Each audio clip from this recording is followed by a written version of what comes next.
And we're back with another episode of the Lakers Fast Break Podcast. What's up, Tough? M24, JSJ, it's Gerald Glassford. Thanks so much again for joining us. Hopefully, we will be joined by some of the guys, maybe Sean and Joe. Hopefully, good friend from down under, Mark, aka Xbox, hopefully will join us as well, and maybe even Legend will stop on by. Coming from the East Coast, it is, of course, Gerald Glassford right here at the Lakers Fast Break Pop Culture Cosmos, where we cover the latest news and trends in pop culture each and every week, twice a week, wherever you get your podcasts. I did put out during the day a PCC Multiverse with my good friend, Mr. TJ Johnson, where we talk about the WWE and the UFC getting richer, both the WWE and UFC getting some big money deals, and we discuss how one may benefit the consumer and how the other may not benefit the consumer. So we talk about that on the show. We also talk about Nobody 2, that's now in theaters. I heard pretty good reviews on it. I liked the first. He said if you like the first, you may like the second.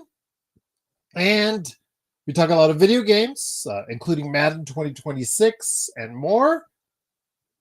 And I did believe, I think, I saw the worst movie of the century, and quite possibly the worst movie I've ever seen. I've got to put some thought into that. I'm not committed on that, but I am committed to saying that I did see the worst movie of this century, and we'll go ahead and discuss that. In fact, it's on the Pop Culture Cosmos' PCC Multiverse, which is available right now on YouTube if you're a member for just $2.99 a month. You can see it right now, or you can listen to it on podcast streaming outlets.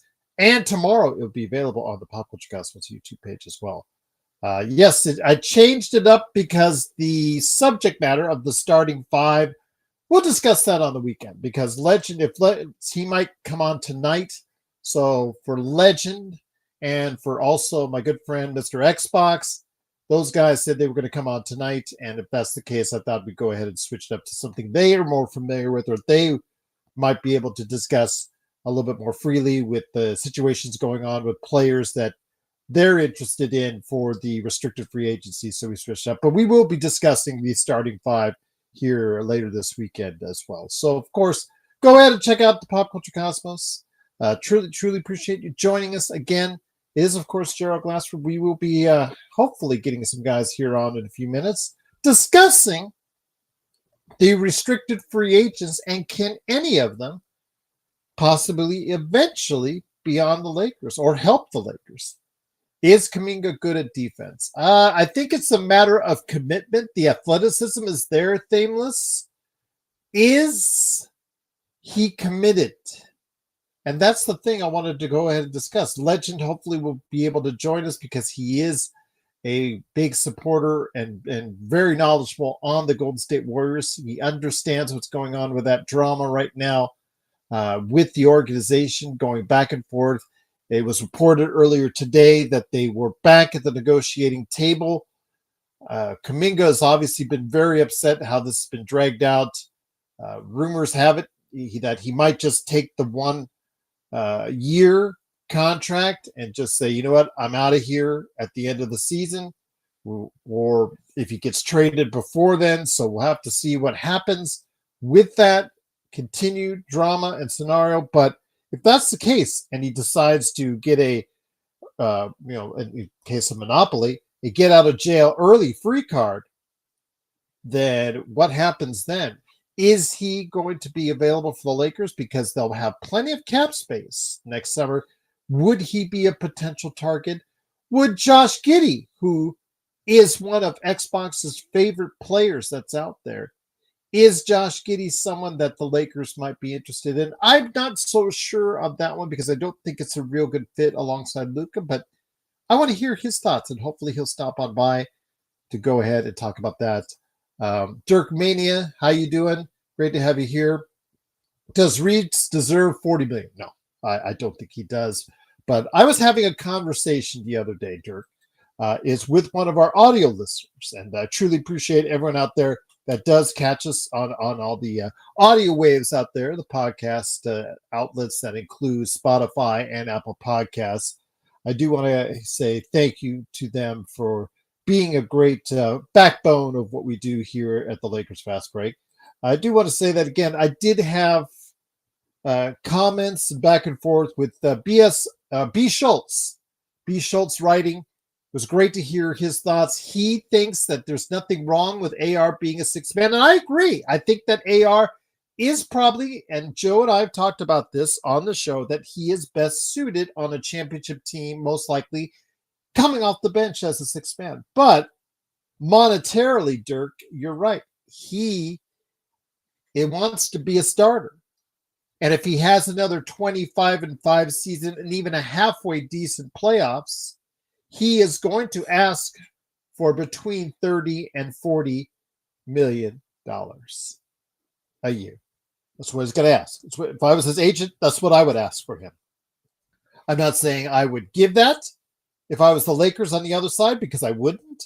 Because I think even though it is 30, let's say 35, for instance, let's say $35 million a year is, as the cap continues to expand, it would be a lesser and lesser part of the salary cap, but still, that's a significant portion of the salary cap. I would probably shy away from committing to someone who doesn't shoot well enough to be at that level. I think as far as what we need, as far as just someone that's a dead eye from out there, he can become that. We'll see if he becomes that this season, and I'm hoping that's the case. He just needs to just up a little bit up more, a couple ticks more, evolve from that 35 to 37% shooter, get into that 40-41% range, and my gosh, the money should start rolling in for him. And if he could play halfway decent defense, which again, based on his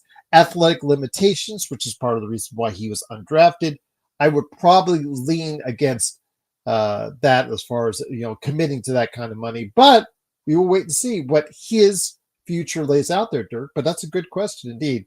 JSJ says Quentin Grimes would be nice. Absolutely. But on what size of a contract? Would you say around the mid-level?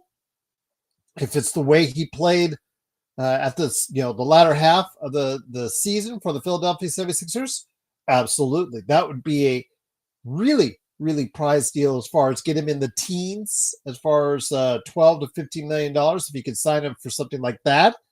And if that's the case, alongside Luka, someone who can defend and can shoot up to 40% and has done so in the past, and score, that's someone that possibly could be interested as well. So keep an eye on that one. But Jonathan Kuminga's name has been thrown around and tossed around simply because of the fact that the drama still continues to this day in regards to the Warriors. And even if Jonathan Kuminga does not end up on the Lakers, even if he does sign a multi-year contract with the team, this, I believe, has just started. For many teams that we've seen this before in the past, we do not think that it's going to be something that's a good start. It's not good mojo. It's not a good way to start your season. It's a distraction. And if he signs and he only takes the tender for 1 year, that could be a big problem, starting with, training camp, media day, things of that nature. And it just goes downhill from there. And with the opinionated voices of Steve Kerr, Draymond Green, et cetera, it could really get into a situation that's not great. And plus, his situation on the team over the course of his entire career so far, as you know, has been one where he isn't even sure from one game to the next if he's going to play, how much he's going to be able to contribute. Is he going to start? Is he coming off the bench? Even he has had issues and communication problems with Steve Kerr. So it could be very interesting to see how that plays itself out right there for the Warriors. And if that's the case, that becomes a big distraction for the team, for a team that's on a ticking time clock with more than one older player, 3 players over the age of 35 that may not bode well for one of the players that actually still has a lot of youth on their side for Golden State. No way Kuminga starts over Rui. Well, JSJ, again, depending on who you talk to, and that's something we'll talk about later in the weekend on our starting five in regards to how people perceive the starting five, because depending on where you go, you're seeing various opinions on who should be in the starting five. So again, that to me, I'm hoping to have that kind of discussion later on in the weekend. What's up, Jeremy? Great to have you here. Sore often says, I generally don't know. Why don't we make a trade for Reeves and Shohei? Can the Dodgers make a trade with the NBA? No, but I was big on trading Reeves at the end of the season. Before the draft, I was big on trading Reeves for various assets. We called out trades with various teams, but the Lakers seem to have stood pat. They offered him a contract, which he declined. And at this point, unless something changes, it looks like more and more that he is going to test out free agency, unless the Lakers decide to go ahead and put him in a trade later on in the season. Let's see what's going ahead. Thameless says, I think AR is more valuable than Rui. With LeBron and Luka sitting it out, he can run the offense at least sort of.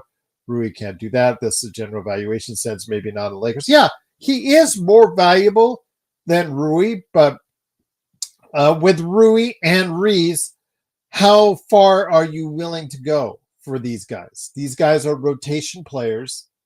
They have different skill sets. How far and how much are you willing to pay for those guys if they walk to become free agents? If you want to bring them back on the team, how much are you willing to pay for either of those guys? It's interesting to see the various opinions on both Rui and Reeves, because both have also been mentioned, and again, I'll go more into that on Sunday. Both have been mentioned as guys that they want to see come off the bench by Lakerholics, by other various outlets out there that had this conversation. So yeah, it'll be interesting to see how that plays out with the starting lineup or whatnot. Jeremy says, there really noise about coming into LA? No, there's no noise yet, Jeremy.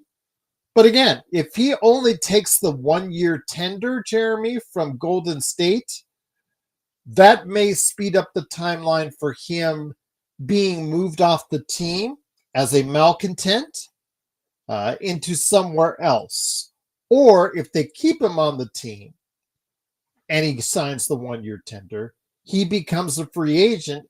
And with the Lakers having an abundance of cap space next summer, it's something you have to seriously think that might be a possibility. But again, it all depends on if Kuminga does sign a 1-year tender or if he does sign a multi-year contract. And that, again, we'll see about the varying levels of, satisfaction with what he signed. If it's a 1-year tender, I can tell you right now, he is going to be very ticked off throughout the year if he plays with the Golden State Warriors. Is Mark joining, Jerry? He was supposed to, because remember, we talked about last night. He said, "Let's do this." I reached out to him. Let's go ahead and make sure this happens. Legend said if he's going to be available, he's going to be trying to be back for the start of the show. But so far, they're not here yet. But I'm here with you. It is, of course, the Lakers Fast Break. Who's Reeves? Well, Joe. Joe. Alan said, here comes Daddy Joe. Daddy Joe, indeed. Yes, Alan's gotten them the past couple times, so we'll see what happens. Jeremy says, I'm sure Trevor Lane will make 7 videos on Kuminga joining Lakers. At least 7 videos, Jeremy. Will they be interesting? That's entirely up to you. I'm glad you're enjoying life on the Gold Coast, Jeremy. Truly appreciate you checking us out here on the show. He might be enjoying. Yes, he is there. What is it? As far as where he's located at, yes, he does have a great view of things, so to speak. So he may be distracted. He is a serious exercise. He's really into exercising and doing his steps. So he may be doing that as far as that's concerned. Alan said, I mean, here comes Daddy Joe. Yes. No worries. No worries, Alan. Uh, all right, indeed. But it is, of course, the Lakers Fast Break. Truly appreciate you joining us. What's going on with you guys? Truly cannot thank you enough for stopping by. 805, what's going on?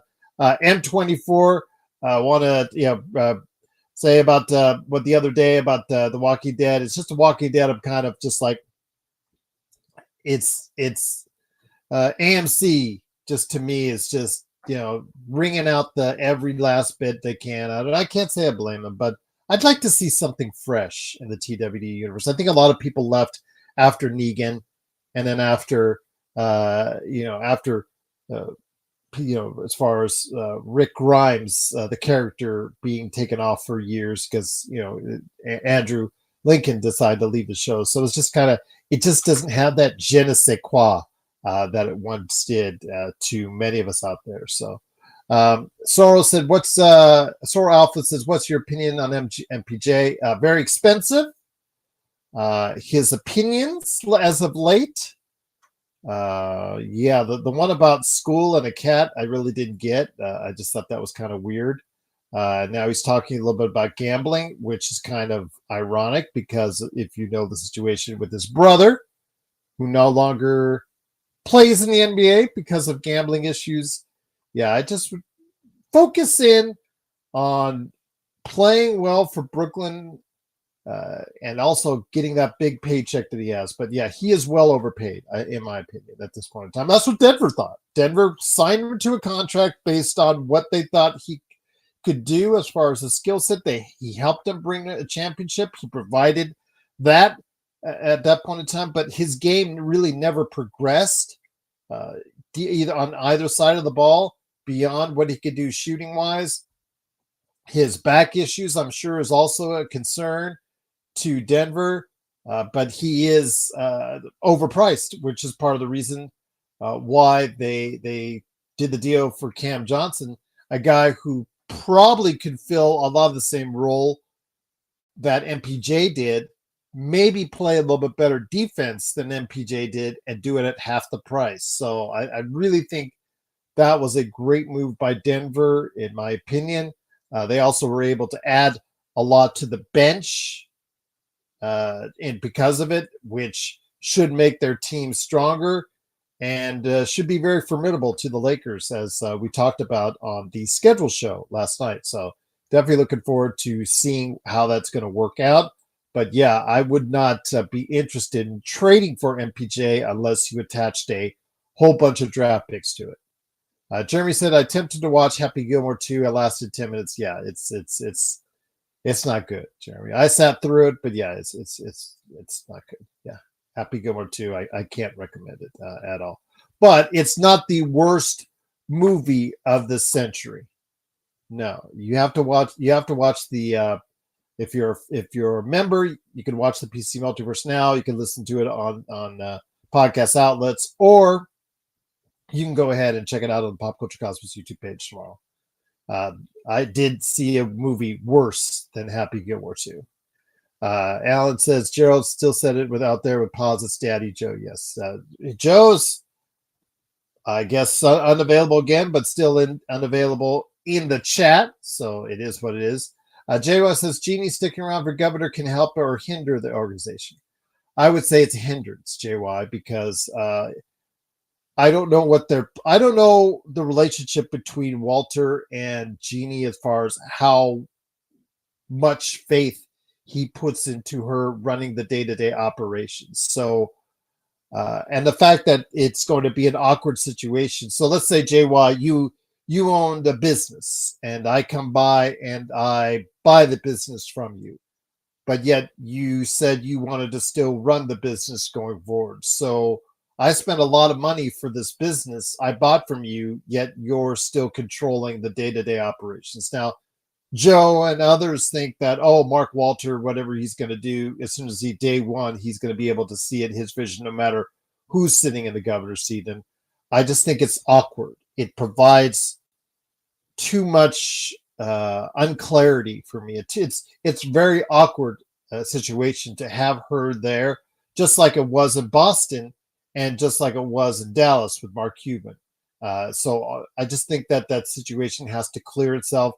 and it would be great if it did sooner rather than later. Then you could properly evaluate if Mark Walter is going to make the changes necessary. What's up, Search? By the way, I didn't give you a big shout out. My bad, my friend. So I just think it's at this point, it's probably best for Jeannie to lead the organization so that Mark Walter can evaluate the organization from top to bottom and make changes accordingly to how he sees fit. Whether it's him running the day-to-day operations or getting someone else in there that he feels he can trust and sees the vision the way he sees it, and then also make the changes necessary that he needs to, which would, for those who don't love Rob, that would probably mean a change there. Maybe that would mean a change with JJ as well, as far as the coaching, but adding more people to, several departments of the organization, changing a lot in the organization. Again, it would have to start with Jeannie probably vacating her seat as governorship. So, yeah, there you go. Jeremy said, what did you think of Sinners of Michael B. Jordan? Yeah, one of the best movies of the year, Jeremy. Simply said. It's outstanding movie. It's very well made, very well structured, and Michael B. Jordan absolutely killed it in a dual role for him. There's a lot of other actors and actresses in that movie as well that really played their parts really well, and it was actually really good for what it is. So JSJ said, do you think Mark Walter secretly wants LeBron gone? Yeah, I just think the organization, I know the vibe, as the kids like to say, the vibe. I just think the vibe right now is that the organization wants to be done with LeBron. And I was going back and forth all week with Sharon. I got to pick up our conversation because, she said this show has blind spots when it comes to LeBron. And I said, well, we're the ones trying to look at it objectively. And, in doing so, there's a lot of things he has said and done during his tenure, more of note recently, that have irritated the organization inside. It's going to irritate. If it irritates us, it's got to irritate a lot of people inside the organization. I just think the organization, Mark Walter coming into the organization, is just something you don't want to have. And you either want LeBron happy, or LeBron should leave to where he can be happy. There's precious few years left, or precious time left in the hole for LeBron James to play at an elite level. If you don't want to do it with the Lakers, then just do it somewhere else. Let's just man up, stop playing the games, and let's go. But I'm arguing back and forth with Sharon because she is just so fixated as a super LeBron fan, and credit to her for that. But she, in essence, when she spoke to me back and forth, she kind of just, again, she might be the one that you could say that has blind spots because she doesn't see the times that he's been so passive aggressive in what he said and done that might deter the organization, or just at a point where it just exhausts the organization. So we'll see. We'll see, JSJ, if it continues. I'd like to see him play productively. I like to see him and Luka take a shot at it now one last time to see how far it can go. Because he's here, $52.6 million. He said he accepted it. If he wants to leave, ask to leave. Just man up and say, I got to go. I want to go. And try to work something out from there. But at this point, it's got to be one or the other. We don't need any noise. And that's what I'm tired of when it comes to LeBron. Just the noise. I'm a big LeBron fan, a big LeBron supporter. But when you look at it objectively, it is so hard to defend LeBron to Joe and others, especially when you've got so much noise that has to come along with it. And it doesn't have to. The social media stuff, the inferences, the statements, everything like that. It's just noise. And I don't think Mark Walter coming into an organization where he spends possibly up to $12 billion for, or I should say the people that are behind, as Mark Walter is the leader of the group that's paying for this, the $12 billion possibly up to that you want noise. You want a team that from the get-go wants to be in place or get things in place to be able to go ahead and win games. Soros said, you only like Sinners with the scene. No, no, I like Sinners because it's a well-made movie, Sorrow. Right now, it's on my best of pop culture that I do each and every year, and it's on that list because it's a well-made movie. Ryan Coogler did an outstanding job of direction. Both roles played by Michael B. Jordan were outstanding. Again, there's several different actors and actresses that did a great job in support of Michael B. Jordan, and yeah, it's a very well-made movie, and that's why it's on my list right now. The best. What's going on? What's going on, Trojan? Fight on. What's going on? Great to have you here. It is, of course, the Lakers Fast Break. I was expecting Xbox and hopefully Legend. They both said they were going to try and make it on, but looking as we go 10:30 right now, it's probably not going to be able to be here. But I will stay here with you for the rest of the hour, talking about some of the guys that are out there in restricted free agency. I will have the discussion on the starting five here, probably when I can get Joe or Magic Man on. I know Magic Man is late right now, so I know he's probably getting close to that Betty Bye time. So Fluent, who's better, Gasol or Ayton? Oh, Gasol. Gasol's a Hall of Famer. Fluent. I think that goes without saying. Ayton is a disappointment at two different locations and has to be better now in order to get a decent contract next summer. So I think you've just, I think you already knew the question. I think you already knew the answer before you even stated the question. So, it is what it is. JSJ said Walter will pay Luka $417 million. So yes, yeah, absolutely. Because that's the expected, or right around the expected rate. It could a little bit more, a little bit less, but it's going to be when he signs, when he becomes a free agent and he opts out and has the 10-year capability as a 10-year pro to be able to sign that. Yes, Walter will gladly go ahead and commit to Luka, unlike Dallas, for 400 and let's say 15 to $20 million. So there you go. Fluent, it says, who's easier to build around, Gerald, Luka or LeBron? That is a good question. As far as the LeBron at his peak or Luka at his peak, Luka is still, I think, on his way to being a peak to his peak. LeBron at his peak, I think, would probably be easier to build around. That's just me. I think that you could find better pieces at that point in time because of things he could do on both ends of the floor, which he doesn't really do at this point of his career. And how can you say he wants to or can do continuously for 40, 45 minutes a game at the age of 40? So that's the time for equation. But right now, you'd say Luka. But if both at their peak, I would probably lean LeBron, just because of the fact that LeBron is at his peak was a better defender.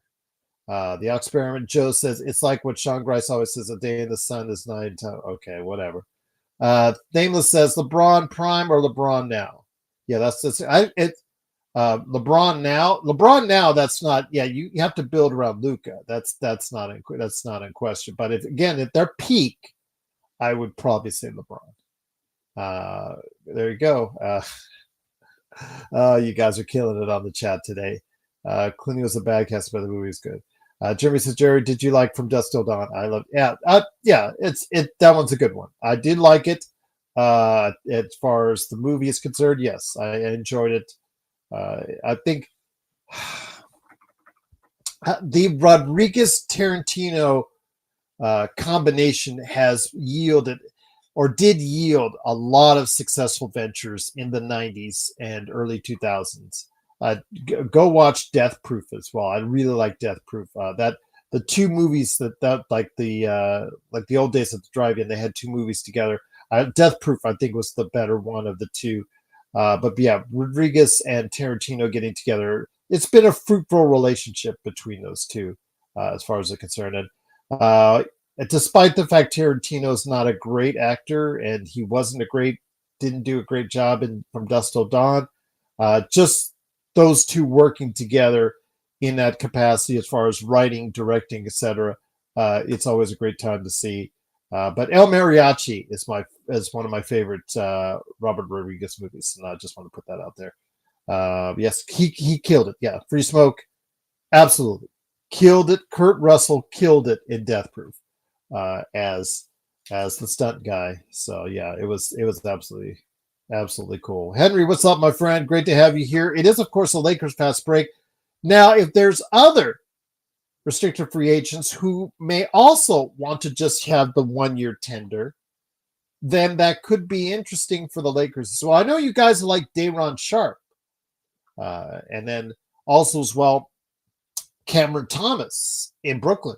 Brooklyn is going off on a different adventure. They're just drafting guys, 5 guys in the first round this year, none of which may actually be any good from what I've seen. I was there at Summer League. They didn't look very good yet.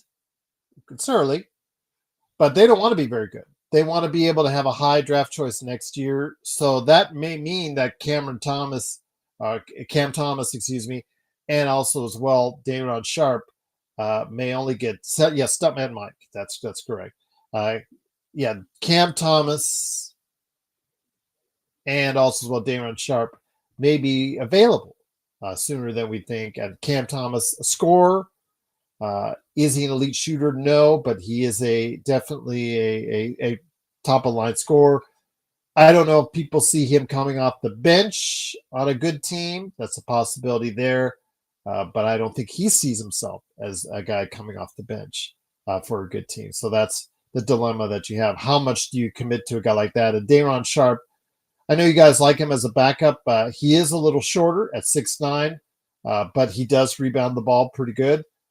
So for a rebounder coming off the bench, I mean, we have Jackson Hayes. So anything, almost anything else, because remember we did get Alex Len, would be an upgrade beyond that. And Alex Len was not an upgrade. CCG03, Joe or Sean coming on? I don't think so, unless, Joe's in the chat. So Joe is busy doing something or not. But Jeremy says Kurt Russell and everything Tarantino is amazing. Yes, you are right. I agree with you, Jeremy. But my favorite role for Kurt Russell is Big Trouble in Little China. The Thing is really good as well. Of course, Escape from LA, Escape from New York. But yes, you met Jordan. No worries, Sora. The experiment is I'm laying down. Okay, he's laying down, everyone. He is laying down and commenting at the same time. He has that skill. Sora, do you agree with the recent statements about LeBron not having a bag, and he's not a top 5 scorer compared to KD, Kobe, and LeBron because Jordan. Yeah, Jordan, KD, Kobe, and Jordan because he uses more force and strength over skill. He does, but I can still consider. He's the all-time scorer, not, but a lot of that is just based on his tenure. Some of that is based off his tenure, but I think the guy is one of still the greatest scorers that are out there. Now the thing is, he's been able to do it not being a great free thrower, like quite a few of the great scorers in this league. Wilt, Kareem, some of those guys were not great at the free throw line. Shaq was a great scorer, but not great at the free throw line, as we all know. But LeBron has used a lot of his force. But if you go and you consider Shaq with the force that he used as one of the greatest scorers of all time, how can you not say the same for LeBron with his athletic gifts, but his size that he used, and the fact that he again has never been a great free throw shooter, and only sporadically has been above 40% or near 40% three-point shooter. Just imagine if he shot or averaged 38 to 39% throughout the course of his career, he would be even more, just blown away everybody as far as the number of points he would be away as far as all-time leading scorer and all that. So, again,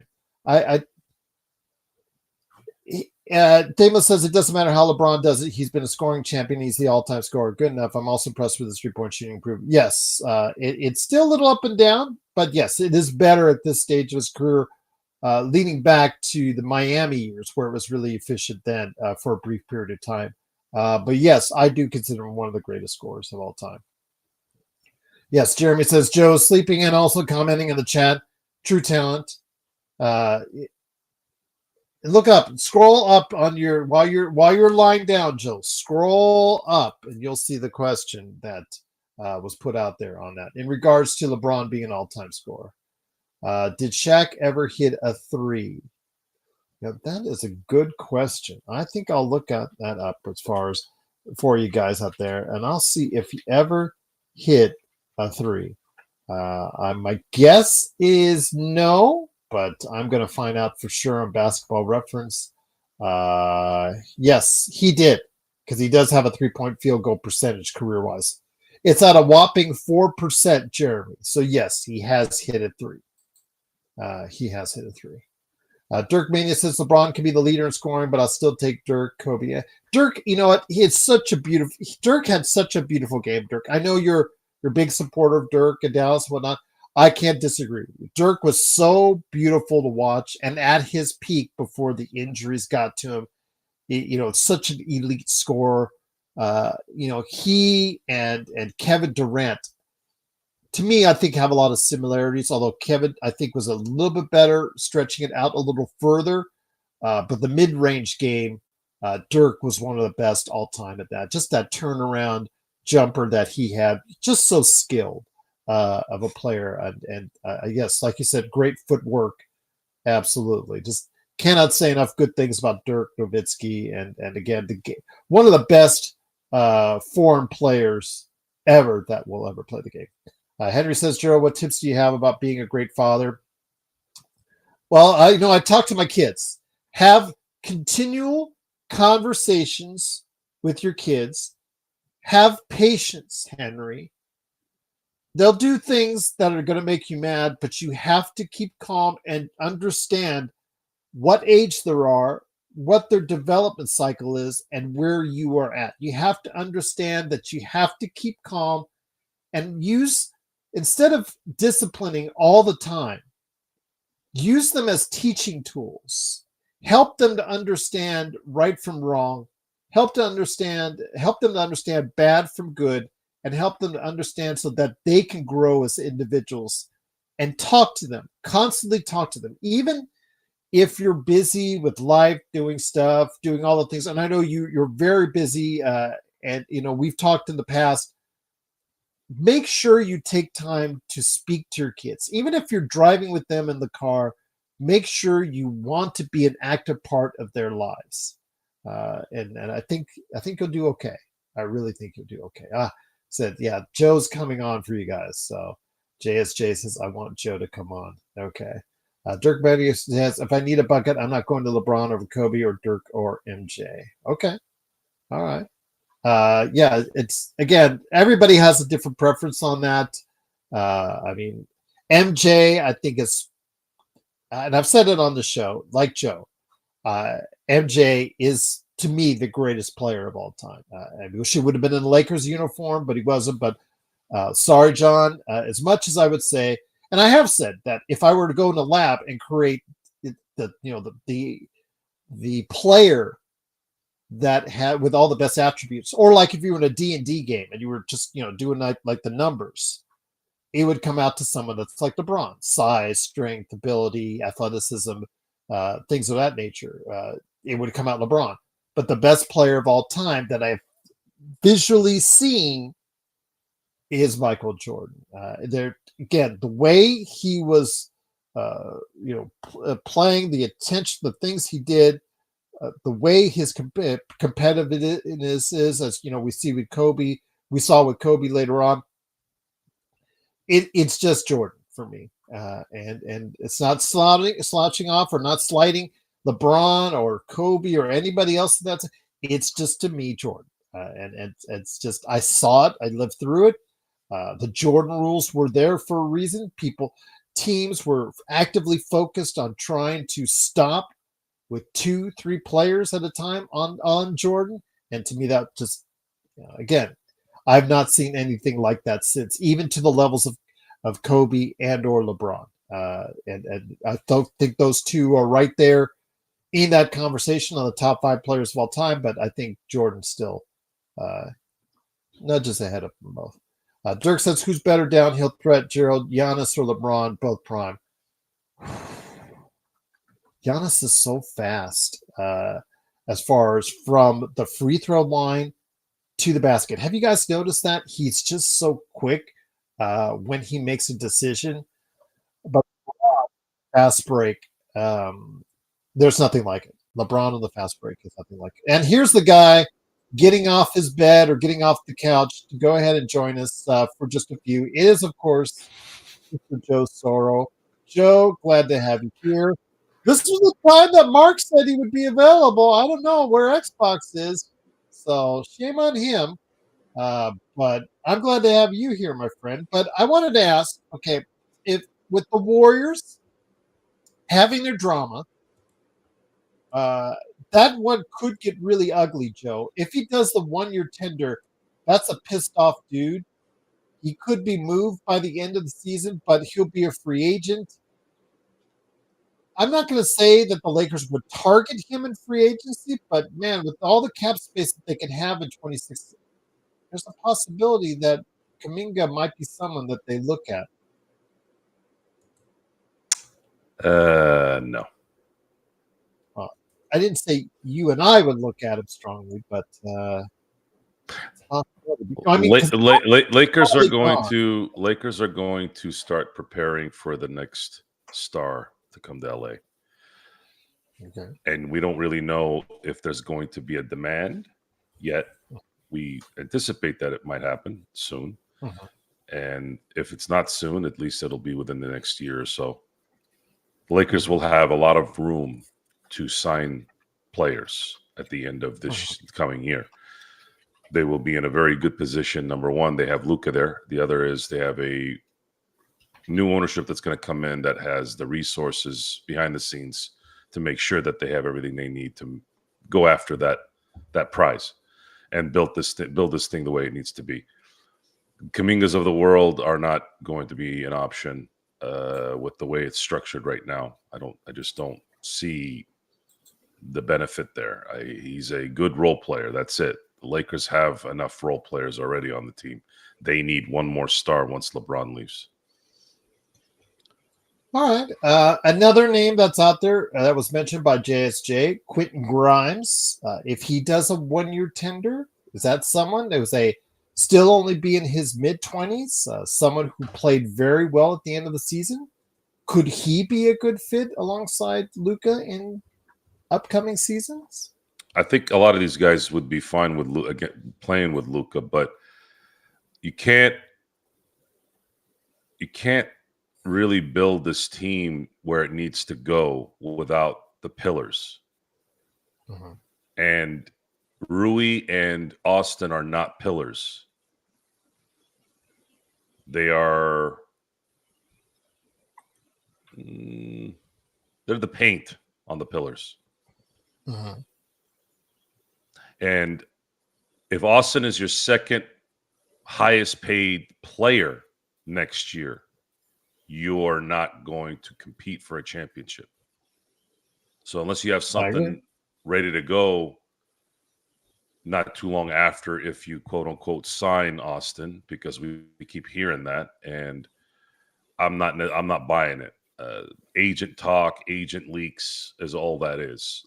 Austin Reeves is not on this team a $35 to $40 million a year player. He's not. There are a lot of players out there that are going to get paid that kind of money when they shouldn't. There's plenty of them, right? You got Grant in Portland and the Heroes in Miami and all that. Those guys do not benefit their team in the winning areas.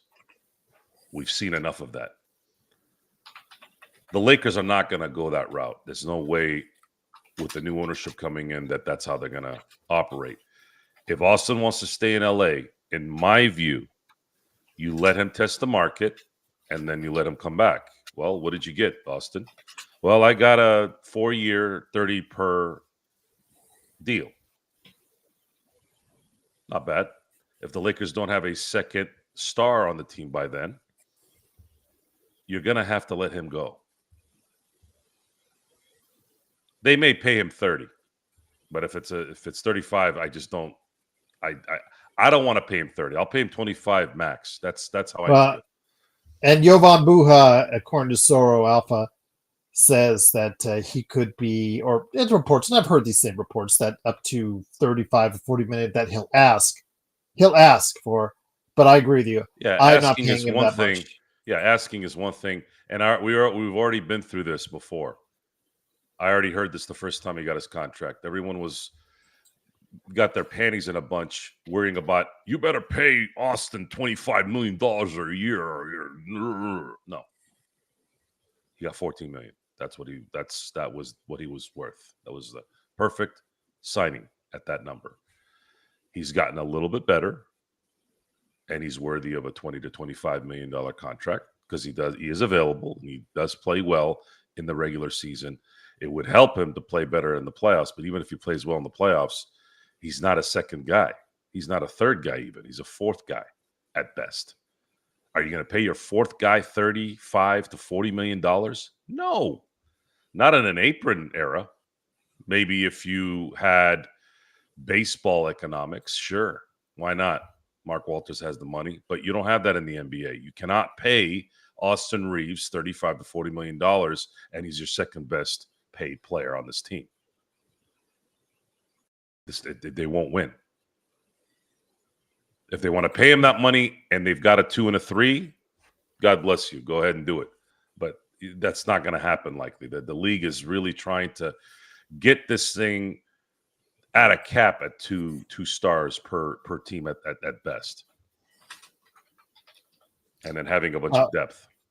Oh yeah, absolutely. Which is again another problem for the Lakers going into this season. Again, and going back to the Tyler Hero thing, mind you, I just said I wouldn't pay Tyler Hero $30 million based off the roster that they have. Yeah. However, Tyler Hero is more valuable to an NBA team than Austin is because Tyler can shoot.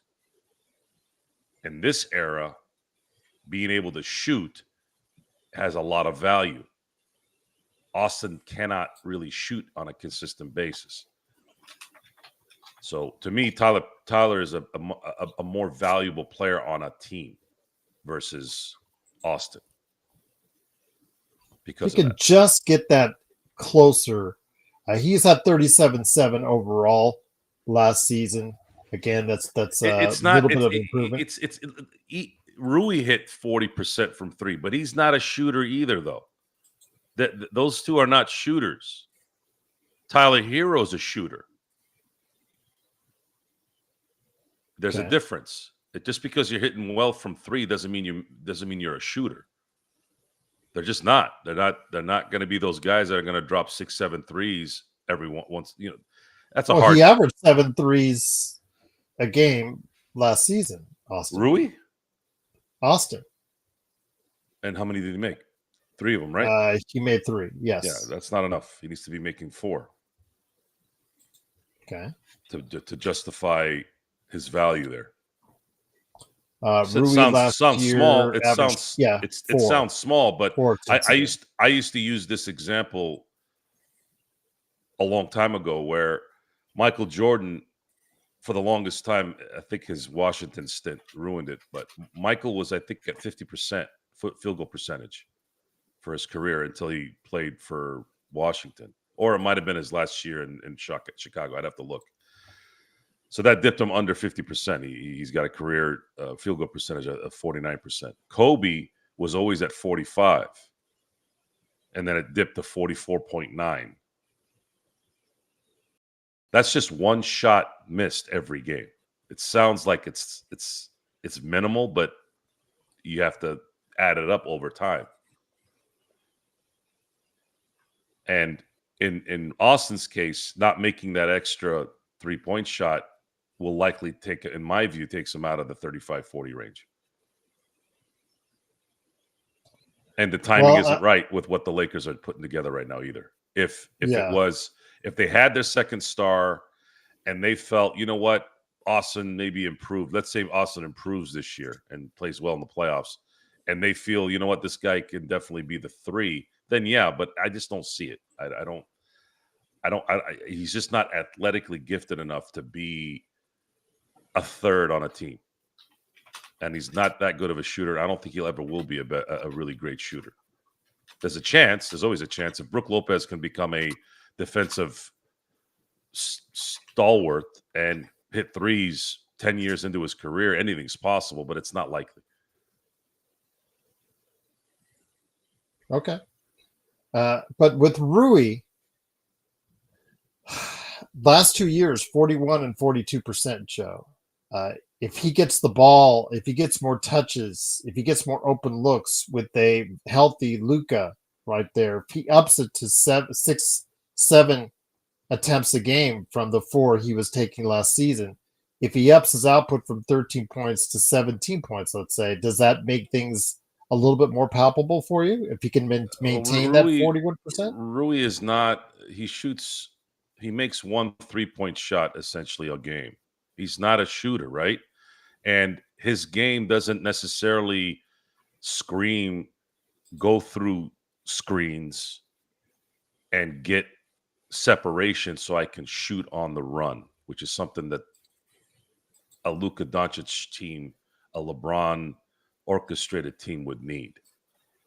He's a standstill 3-point shot. He has to be open to shoot the shot. He has to have some separation naturally through the pick and rolls and passing to the weak side, passing to the strong side type thing, making the defense kind of guess or have him out of position.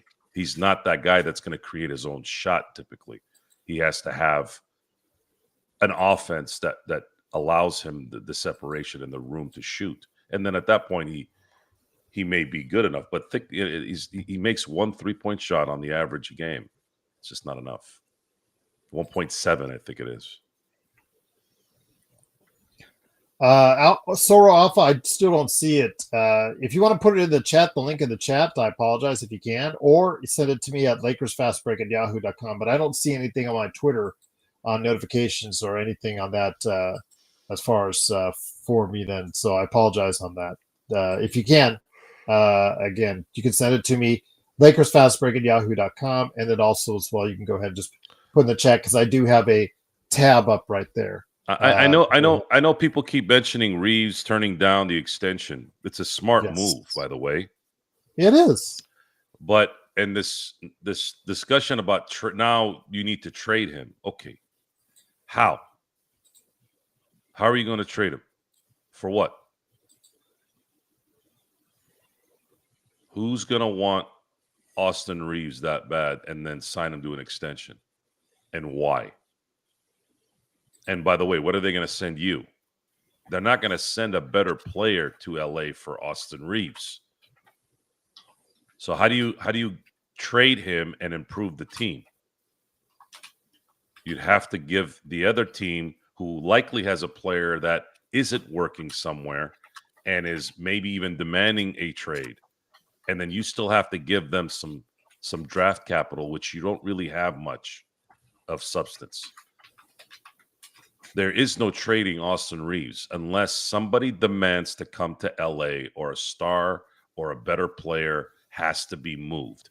Right now, there isn't anyone out there that's saying anything like that. It may happen this year. It may happen before the deadline. It may happen by the end of the year.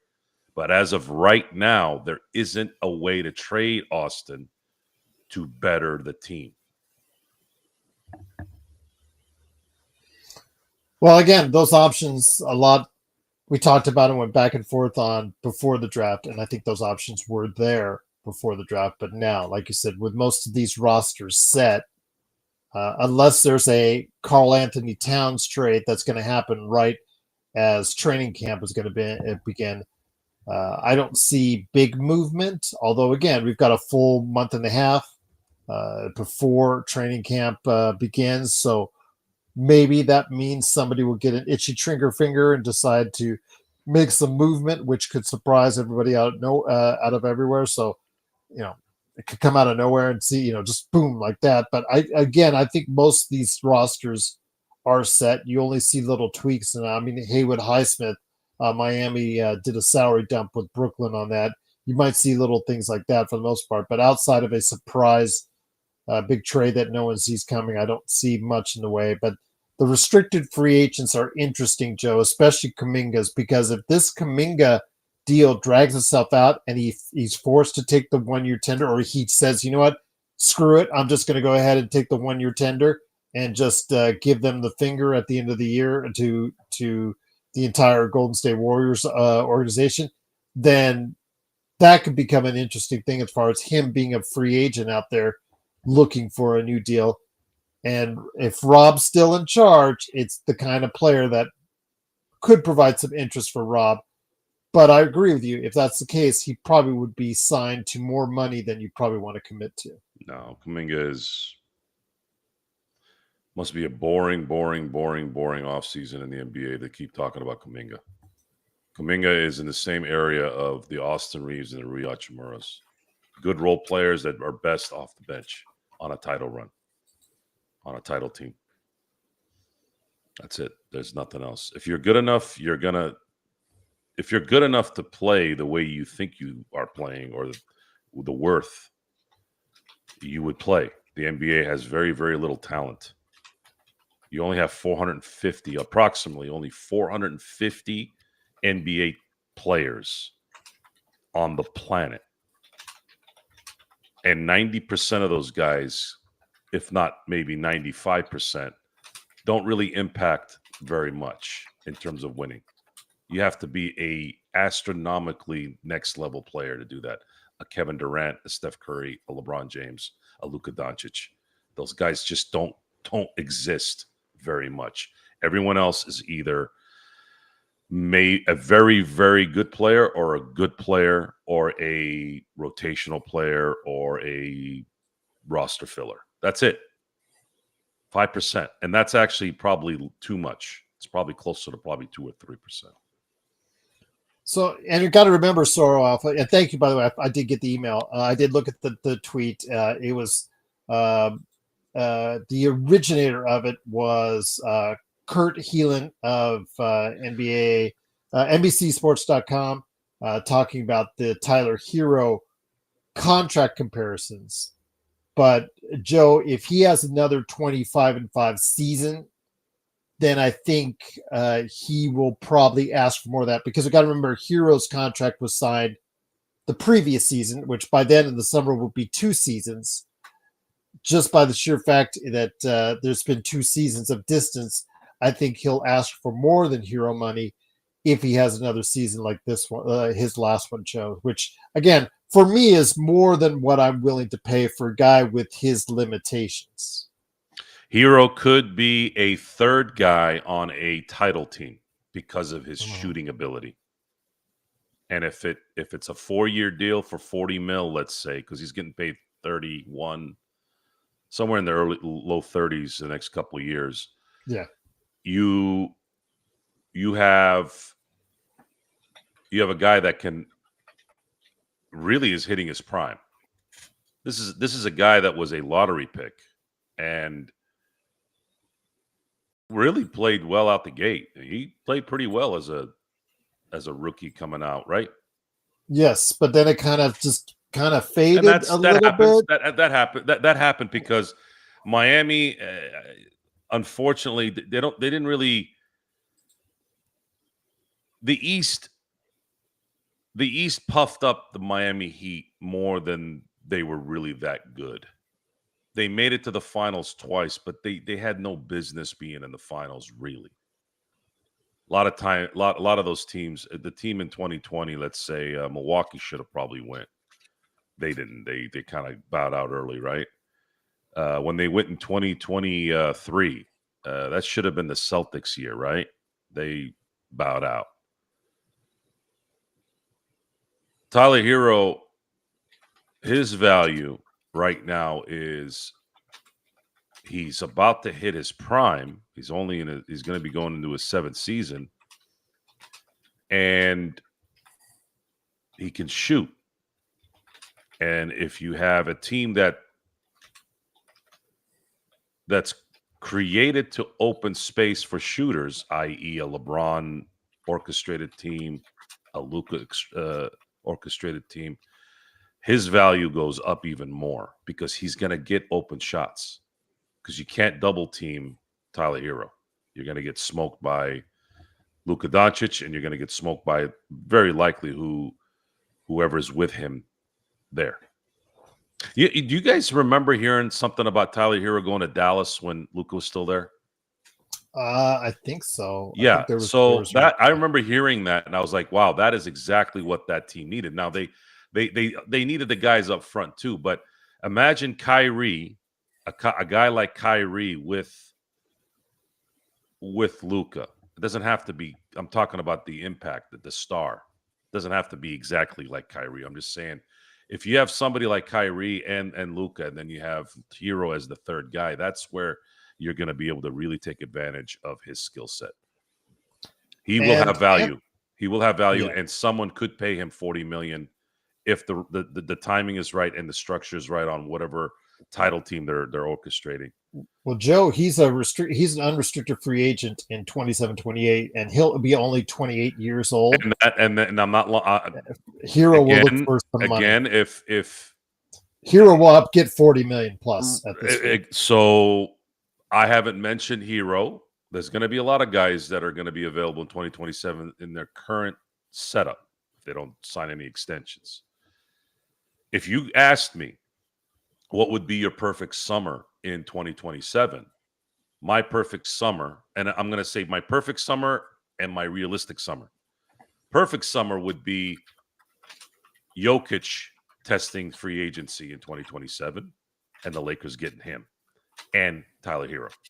Imagine Jokic, Luka, and Tyler Hero as your wing.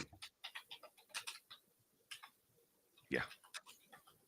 That is a perfectly constructed 1-2-3 on a title run team right now. Realistic, I would see more of Giannis being available. And either way, that still works with someone like Hero being available as well. And the Lakers would have enough money to sign both guys.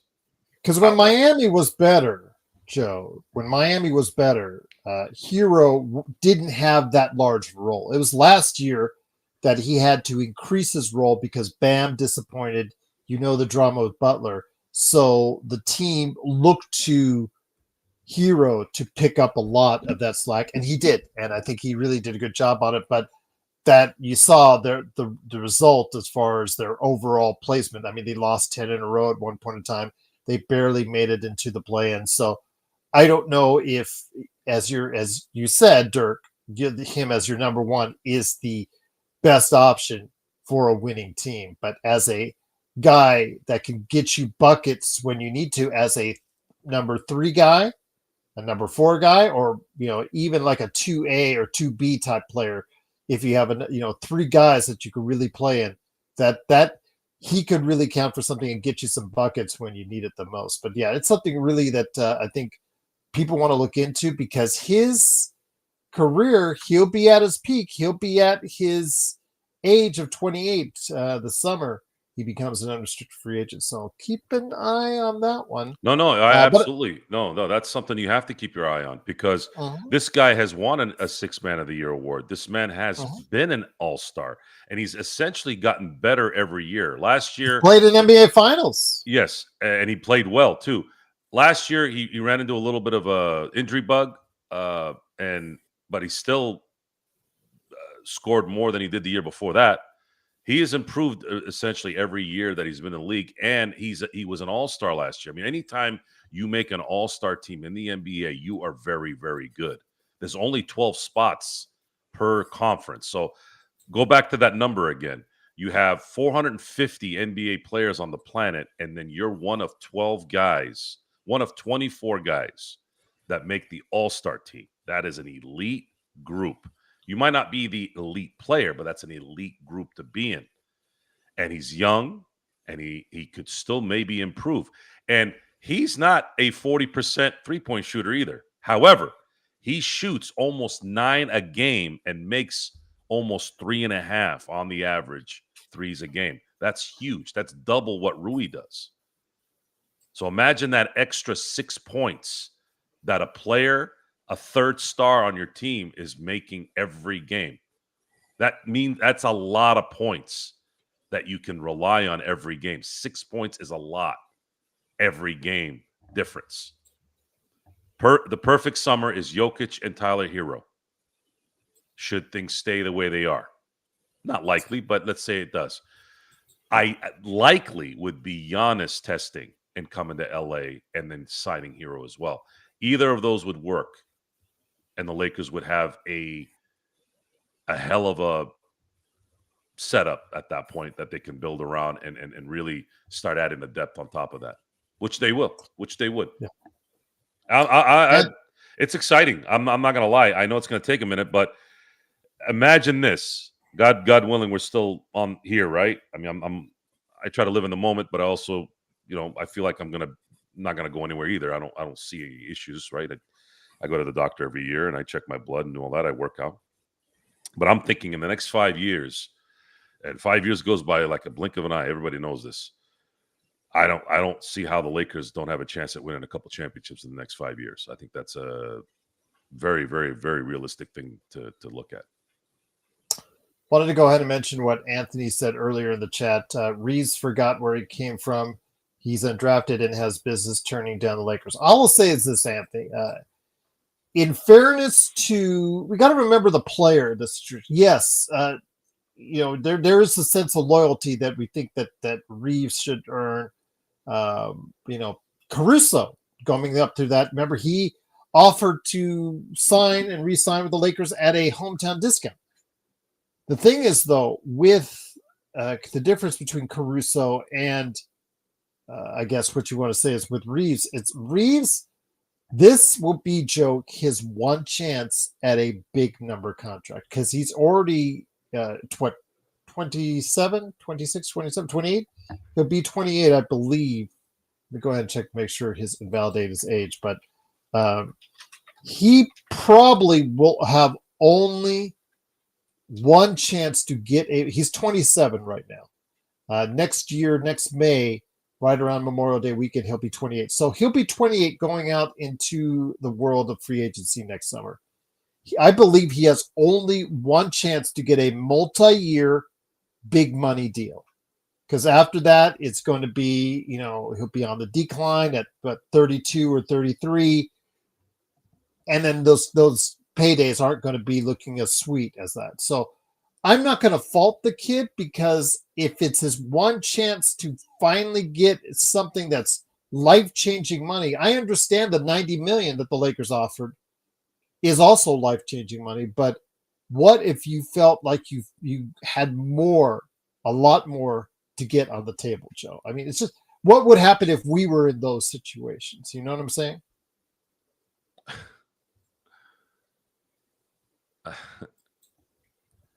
We're just basing our thoughts on what is currently available at the moment. Mm-hmm. He might sign an extension in Miami, and then it's over. Jokic might sign an extension in Denver, and then that's over. Giannis no, I meant Reeves. Well, Reeves, I don't. This is his one chance for a big payday. I don't think he looks at it that way. I think he already knows he's going to get paid. And Reeves, unless Reeves really worked his butt off this offseason to hit better shots, more shots, I don't see how he's going to improve from last year. He has to make shots to improve because he's not going to just become athletic all of a sudden to where they need him to be athletic in the playoffs to guard the Jalen Williams and the SGAs and the Jamal Murrays and those guys. Those guys, it's not an accident. We've seen this enough, guys. We've seen this enough as Laker fans. We saw what Derek Fisher turned into after 2021. He was a turnstile. Troy Hudson and Mike Bibby needed to give Derek Fisher 10% of that contract they got the following year. That 2004 season for Troy Hudson and that 2002 run for Mike Bibby. That was because a lot of that was because of Derek Fisher, his inability to guard those guys. So I've seen what happens when the guard can't guard the current star on the opposing team. Is this what but the difference between then and now is we had Shaquille O'Neal and Kobe Bryant to cover a lot of that. You don't have that here now. So if you're going to sit here and tell me that Austin Reeves, his only chance is going to do this, and Austin Reeves this, and Austin Reeves that, it's too much talk for a good player. It is not that important. I'm sorry. He's not. He's not good enough to worry about whether he's going to get paid $35 to $40 million a year. If you pay him $35 to $40 a year, and he's your second highest paid player, you are a stupid organization. And it's the same for the Tyler Heroes, too. He can't be your second best paid player either. And he's better than Austin. Austin is a good 4. Tyler's can be a good 3 on the right team. Ideally, they'd be great off the bench, though, because they're very good for that. And Tyler's already proven that he's the best. He's proven that he's been the best 6-man before. But it depends on the team. What is this team going to be in a year or 2? I'm just going by what I know now and what could be available. And Austin Reeves, I would love for him to stay as a Laker. But the circumstances have to make sense. And this is not Major League Baseball where you can overpay somebody and not get hurt by it. I'm just going to say, having so much cap space, JY, over the next couple seasons, I'm just hoping that the Lakers use that money wisely. Whether they want to keep it open and let it roll over for another year or however they want to play it out. I just hope they make sound financial decisions that won't burden the team going forward. Because I know you mentioned, like, your comment was, JY, please, Lakers, don't turn into my Cowboys paying guys for regular season performances and being liked by management. So here's the thing with the Cowboys. This is another different scenario. NFL football is very difficult because it's a hard cap. It's very difficult, even if and the timing is even more important in football. The timing of being able to sign someone, especially of Micah Parsons' ability. But the problem there is you're going to have to pay him quarterback money for at least 3 years. Someone will. But the problem is you're paying and this is a good example of what we're talking about. You cannot pay a non-elite quarterback money, and Dallas is hurting now because of that. Same thing with Kirk Cousins when he was in Minnesota. Same thing when he's been in Atlanta. It's been a problem, right? You cannot pay max elite money to a okay quarterback or a good quarterback. He's got to be Patrick Mahomes. It's got to be Josh Allen. It's got to be Lamar Jackson. Because if you don't, now you find yourself in this predicament in Dallas where Micah Parsons wants to pass TJ Watt as the highest paid defender of all time. That's what he wants. And Jerry's stuck now because if you're going to pay Dak Prescott elite money for not winning, and a lot of it is his fault, of course, for being a meddler, you're now going to go spend another quarterback salary on a defender who is important, but only important if everything works out on the offensive side. It doesn't matter how great of a defender you are. Look at J.J. Watt when he was in Texas, when he was in Houston. 3-time Defensive Player of the Year, was a wrecking machine. They couldn't win shit because they didn't have a quarterback. So defensive players, as good as they are, they're never as good as what that gunslinger is behind that center. So if I'm Jerry Jones, I do what this might be he has no choice. He has to do what he's doing. How do you sign Micah Parsons to that kind of contract being in your situation? I don't know. Well, I know, but you either got to trade him or pay him. I did want to mention that was it Quabina said the Steelers need to pay Cam Hayward because of his commitment to the franchise. That's not how it works, folks. I'm sorry. I would love, as a fan, that's how you think, but that's not how it works. Okay, Cam. First of all, I have Cam under the Steelers have had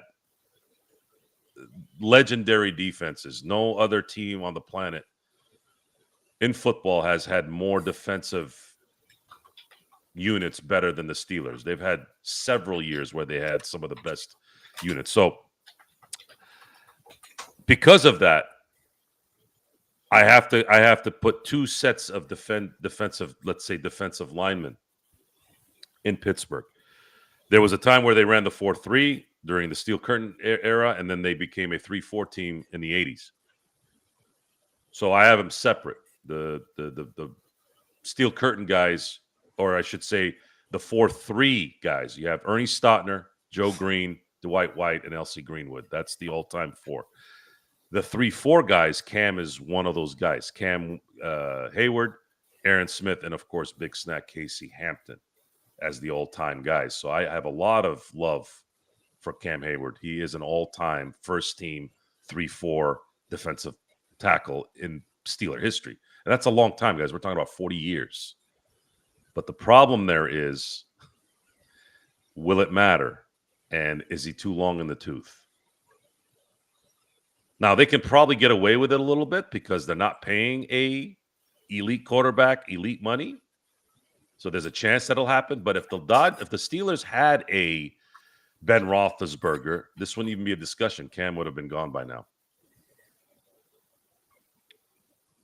I do want to go ahead and mention what Sora Alpha was saying. Joe, how do you define who could be a good second or third option? People doubted Jalen Williams, but we know what happened there. And he helped his team immensely on its way to a championship. But how do you define a second or third option? A second and a third option on any team is always going to be the person understanding that they're the second and the third guy.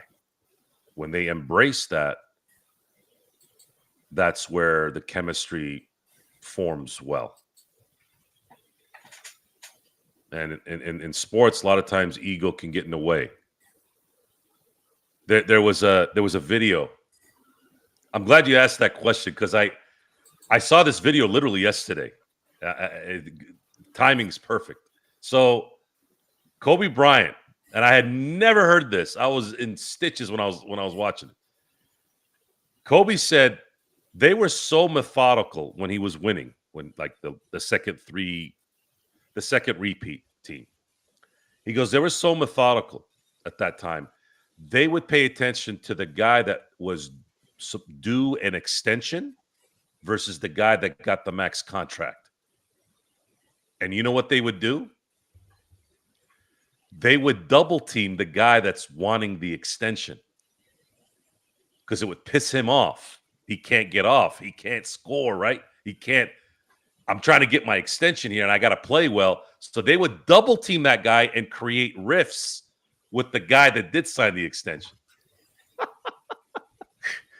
And it wasn't just between those two guys. It was the team, right? They would sabotage the opposing team. Now, I don't know if that really happened like that, but why would he lie? And I had never heard anything like that before. I've never heard of that in anything before. That's freaking beyond genius. Beyond genius. Because it makes sense. So, to answer your question again, that guy who wants to get the extension has to accept the role if he's not the number one guy. And Jalen Williams did accept the fact that he was number two. But he would slide into three as well. But there's really no two there. There really isn't a two. It's Shea Gilgeous-Alexander, and then it's a bunch of threes. So, yeah. Wow. I don't. By the way, props to Drip Show again. Another Drip Show makes the best stuff, by the way, folks. Yeah, looks like it. There you go. So yeah, it's there's so much psychology in this thing, and there's so much ego, and there's so much feelings, and there's so much pampering, and there's so much just human element in all this. You just don't really know how all that chemistry is going to work out. But if people accept their roles, and some of them are not going to be the one or the two, and they accept it. I'll give you more examples. You look at past players, let's say Laker players that have helped the teams win championships. Bob McAdoo was a former MVP, scoring champion, helped the Lakers win in 1982 as a supporting player. And he was on the 85 team as well, but he had more value in the 82 team.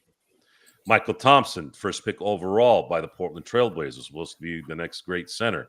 Didn't become that, but became an integral part of the 87-88 title teams from the depth standpoint, and he understood his role. And then you go to the Shaq and Kobe teams. Geez, Rick Fox turned down at that time was a lot of money, $20 million to go play in Cleveland when he was a free agent in Boston, and said, hell, I ain't going up to Cleveland and losing. I'm going to go to LA. Took $1 million a year. Went from $20 million to making $1 million a year, 2 years in a row each, because he wanted to win that bad. And he knew what his role was going to be. And it was an absolutely integral part of that championship team. The grit, the chemistry, the team camaraderie. Ron Harper. How about Ron Harper? Ron Harper, and Phil Jackson's on record saying this, if he doesn't tear his knee up, Ron Harper jumped around like Michael Jordan. He was athletic as hell, a freak basketball player. But he had an unfortunate injury that took him down a few notches athletically, but was a genius on the court, accepted his role, and was, in my view, one of the best role players that a lot of people don't talk about in that era. He won 5 championships, man. Yeah. And he was so valuable. I mean, ridiculously valuable for that 2000 run. Not just on the court, the things he did with Kobe, the things he did with Shaq. Ron Harper doesn't get enough credit. We don't talk enough about Ron at how important he was for that 2000 championship team. And he had a little bit of benefit in 01, but he was really breaking down at that point. And Fish kind of came into his own in 01 after his ankle injury, after he got back, and Yes, he picked up the slack a little bit, so we didn't need Ron as much. But Ron in 2000, you could say him, you could say Brian Shaw. I don't know if we win a championship without those two. It's crazy to say that with how stacked that team was, but man, I really think that if you didn't have Ron Harper on that team or Brian Shaw, the Lakers don't win that championship. And that's a crazy thing to say with as great as a season Shaq had and as good as Kobe was that year. Kobe made his first all-defensive team that year. Going back, way back, Eves. Yeah, Bob McAdoo, obviously one of the great Lakers 6 men of all time. One of the great scorers in NBA history. Absolutely. Against. Just want to thank everybody. Great conversation tonight. Can I thank again? I got to say this again, since Search is emailing Drip. Look at how this shirt forms around my arms. I have abnormally long torso and wide shoulders. Every shirt you buy in public is made for hippos if it's too big. Wide arms suck. The only nice shirts you can really have a chance at buying, because they're not going to sell it at Macy's, is you got to find some rinky-dink thing on some social media ad to go have a specialized shirt. And a lot of those sites are, from Europe and China and shit. And I don't trust them. But Drip Show picked the right T-shirts to put his stuff on. I mean, these shirts fit absolutely perfect. Long, and I've already washed this too. I've washed it, and it looks better after it's gotten washed. Well, there you go. So just again, another plug for my boy Chris. Absolutely. So go ahead, make sure you're out there on social media at Drip Show. Got to go ahead and give him some love and find out how you can go ahead and get some shirts right there. I'm not flexing 805. This is how I look. This is me flexing. Or the Rob Van Dam thing. I was always that's one of my favorite things. Mr. Monday Night, Rob Van Dam. But Joe, it's been great having you on. Again, later on in the weekend, we will touch on the starting lineup questions because that seems to be a source of great conversation among Lakers fans right now. Who should be the starting five? So we'll get into that conversation here. I already know that. Same here, but we'll get into that conversation here later in the weekend. But Drip Show, keep up with the great work. Please show Drip Show some love out there at Drip Show on your various social media outlets. Please go ahead and give him some love out there. And if you're interested in some great looking shirts, definitely go ahead and give him a ring out there. So go ahead and do it. But Serge, best job modding out there as always. I know Vari stopped by as well. Xbox, we missed you, brother. You're the one that said we would do this tonight. But it's okay, Xbox. I know we'll maybe meet he up fell again. maybe he fell in love. Maybe he did, or maybe walking where's Surfer's Paradise. I know Jeremy was talking about it because he's a little bit away from Mark, but Surfer's Paradise. He has a lot of distractions, as Mark would often say. Thameless. The Dodgers eked a win out. Eked the win tonight. Kershaw 7-2. So Kershaw didn't have that on your bingo card, did you? Kershaw has looked very good all year, and tonight ERA is 3. Tonight reminded me. I mean, you're not going to say tonight looked like vintage Kershaw. It was not only in his pitching, but just in how the Dodgers would play when he pitched. There was an 8-year span where, and I that's a conservative number too. It might have been 10, 8, where as soon as the Dodgers scored a run and Kershaw was pitching, I was like, oh, good. I think we're okay. It was just that it was even if it didn't go that way, right? More often than not, it worked. So you never really worried about Kershaw. That's how dominant he was. Tonight reminded me that this was not a game in June against the Cincinnati Reds. This was against the Padres, who had just snuck into first place yesterday, 2 days ago, sorry. And Dodgers were down on themselves. And here comes Clayton Kershaw in a very, very important game and allows 1 run in 6 innings. I thought he should have went 7, and he only struck out 3, Joe.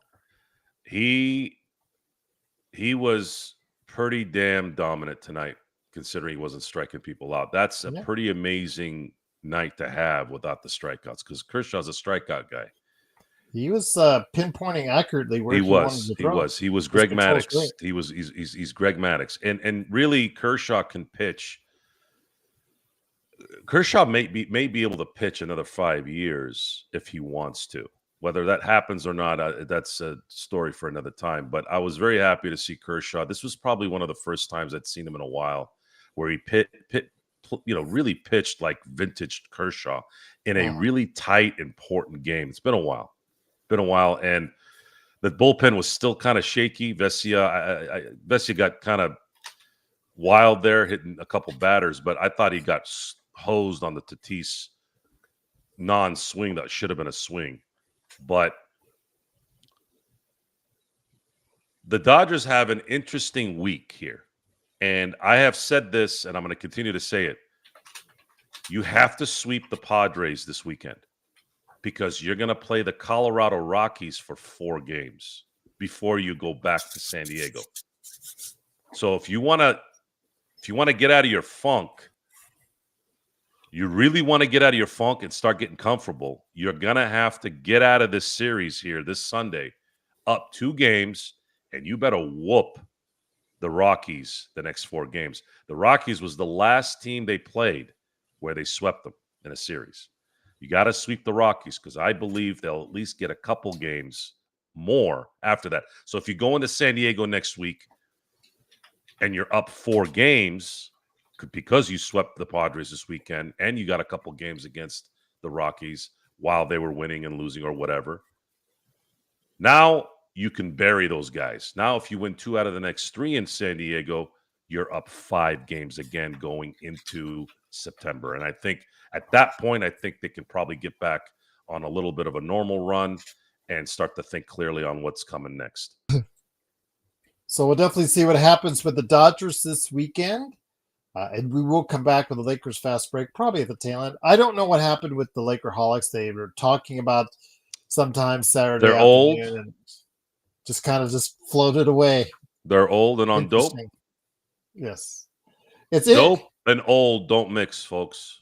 It's the WhatsApp chat with these guys is interesting with you and Sean and all that. Henry, big shout out to Henry. Again, hopefully I gave you some good advice for your upcoming parenthood. You want some advice, Henry? Is he still here? I don't know. He was here earlier. He asked for advice, but let me explain something to you, Henry. There's no such thing as 50-50. Okay? You don't have the breast. So be the man. Anyways, I was saying, the man. Don't listen to social commentary. Listen to your boy Joe. My kids don't talk back. Yay, I don't struggle with my kids. My kids know their roles. I know my role. My wife knows her role. There's respect 100% of the time. I don't deal with bullshit.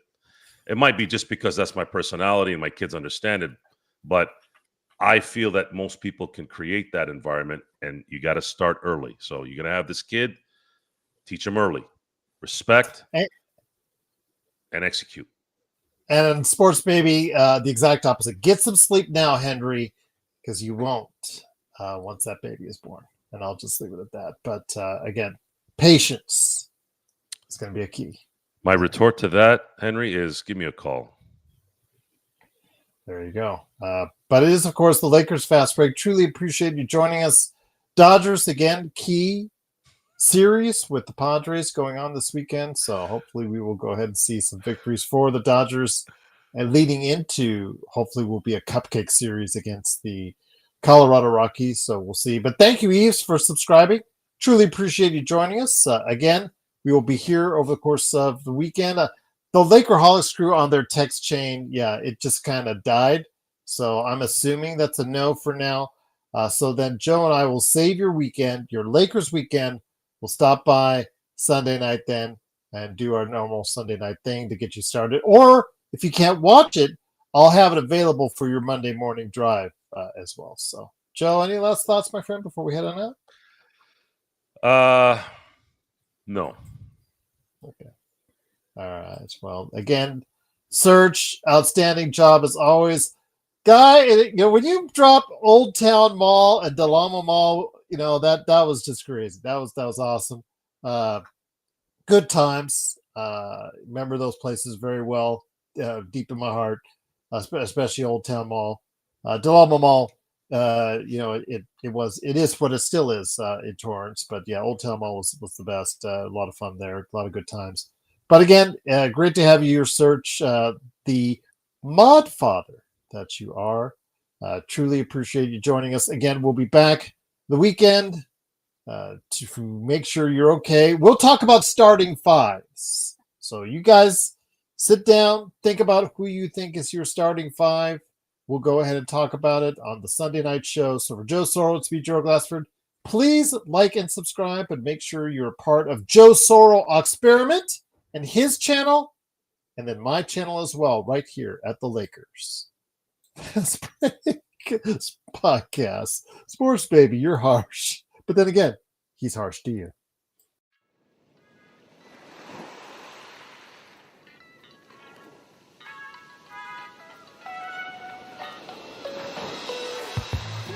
Dan, dan, dan, dan, dan, dan, dan. Anthony, that's not going to happen. Come on. Well, there will be a Braun on the bench. And it won't Just be not the one that